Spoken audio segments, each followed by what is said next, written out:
Hello, I am Jody Wolf, and you're watching Expoz December 5, 2016 at 1:30 a.m. Birmingham. And topic is, once again, black market dispatches. This is it's a Vice, I guess, production, I don't know.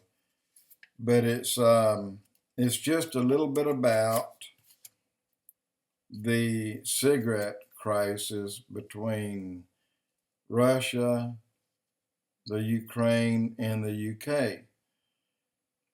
And just as we have Hispanics bringing into America hundreds of millions of dollars, if not more, yearly of illegal drugs, the same, not that high, of cigarettes are being brought into the UK, the entire UK. And I had no idea that Poland was considered part of the UK. I mean, the whole area, I thought it was more of a Russian bloc country, but in any case, what they're doing is, the title is Cigarettes, Ukraine versus the United Kingdom. So there's not much here, but the tax on cigarettes are through the roof in the UK. The price is very low in the Ukraine. They say the reason for high taxes is to stop people from smoking. And I disagree with that because they like the tax profit. Let me tell you about the profit of cigarettes in the United States. And sadly, I can't go back to 2000 when it reached its peak. Actually, the peak didn't come to later. But I remember when there was frequent lawsuits of the cigarette manufacturers, Marlboro. Actually, there was a single maker, R.J. Reynolds, I think, or something like that, who made Marlboro and 2 or 3 other brands. And they were sued for billions. And they got billions. The government did, on top of the already enormous tax that they were paying. In 2008, the United States took in, the federal government alone, not counting the other taxes to the city and the state and the county. Forget that. Just the federal government.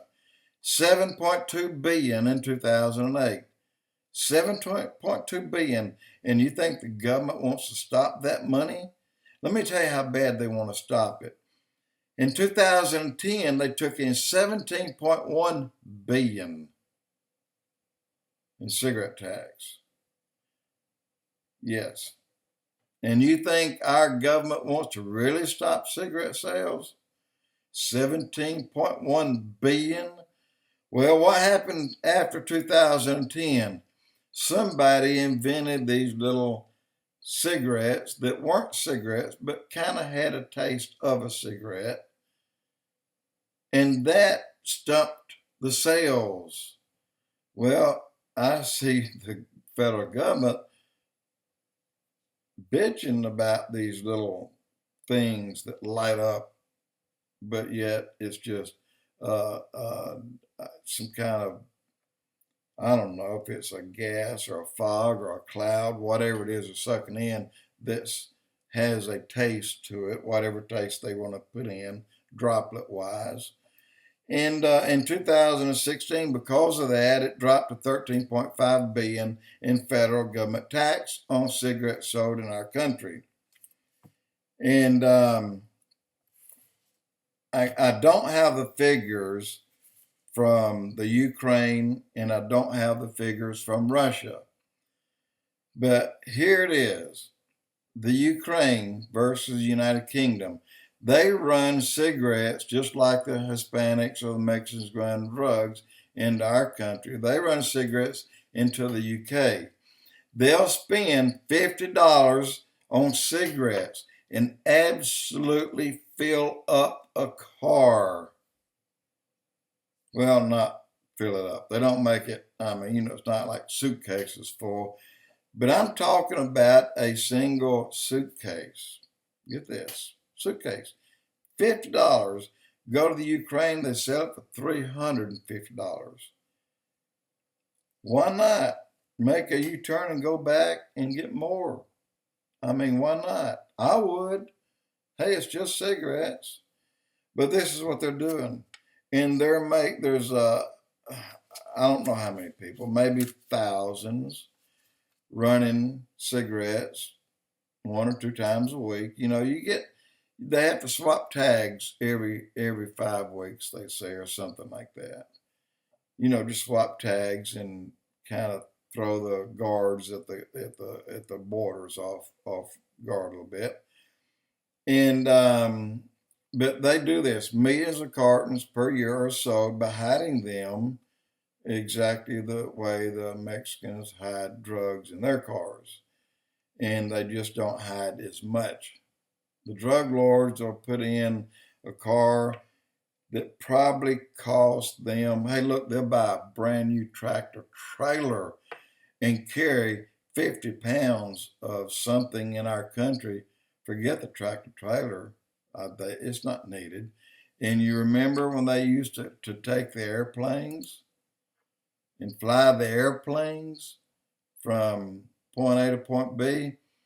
I knew a man personally that leased out his airplane for, it was like $6,000. He had a King Air. He knew the guy he leased it out to. He knew the guy was a good pilot. And this was in I'm going to be really specific here, 1990, when Gary, I won't give his last name, leased out his airplane for one run, one guy, and the guy said he only needed it for 2 days. And I think the amount really was between $3,000 and $5,000. Well, the plane took off and it came in on time, but it landed at an airport that's not used by that airplane. The airplane is stationed at Birmingham at the north ramp, Hangar 1. I flew out of the south ramp, Hangar 1. And I remember our teachers, we had 10,000-hour pilots. They had 7,000 in jet fighters and 6,000 or 7,000 in United or American, and they were our instructors. And every one of them, finishing up, they said, look, what are you going to do if one man offers you $1,000 to fly him down to Destin and back, or either give you a small suitcase, a real small one like a briefcase, and pay you $500 to fly to Destin, and he'll pay the price of the plane. He said, if you do that, you're going to lose the airplane and your license, and you go to jail for 5 years. He said, nobody does that. That's insane. And that was what they were telling us. They'll use you. Take your airplane, fly something down there that weighs 10 pounds. Just deliver it, nothing else. Just deliver it. And, of course, we all know better. But one man said, God, that's a lot of money. He didn't fly the plane. He just leased it. Well, when the plane came in and landed at a smaller airport about 15 miles out of Birmingham, and he landed the airplane, and there was a van parked at the end of the airport, and the plane and the van was there about 10 minutes, and it had cleared, it had gotten off the runway, and it was on the taxiway, but it was kind of steady. It stopped. And they didn't have a tower there. You use your mic, cue in the frequency there, click it 3 times, that'll turn on the lights of the runway. And that, clears your land. All you do as a courtesy is to an X-ray inbound runway 3-5, Bessemer Airport. And then if anybody's there, they give you the wind, speed, and direction. If they're not, you just have to check out that flag and make sure it's blowing in the direction that you want it to blow in, or either you change runways. So the King Air comes in, lands, parks at the end of the runway, and somebody happened to be there. And they noticed that it didn't taxi. And then they saw the van move, and the van left through a back entrance. Well, the plane's still sitting there, engine running, lights on. So the guy at the end of the airport got in his personal car, drove down, and noticed there was nobody there. And noticed the doors were wide open and every seat was out of the airplane. And there was 2 collapsible 500-gallon tanks, fuel tanks. So he called the police. The police got there, and they found a single thimble size of marijuana seed in that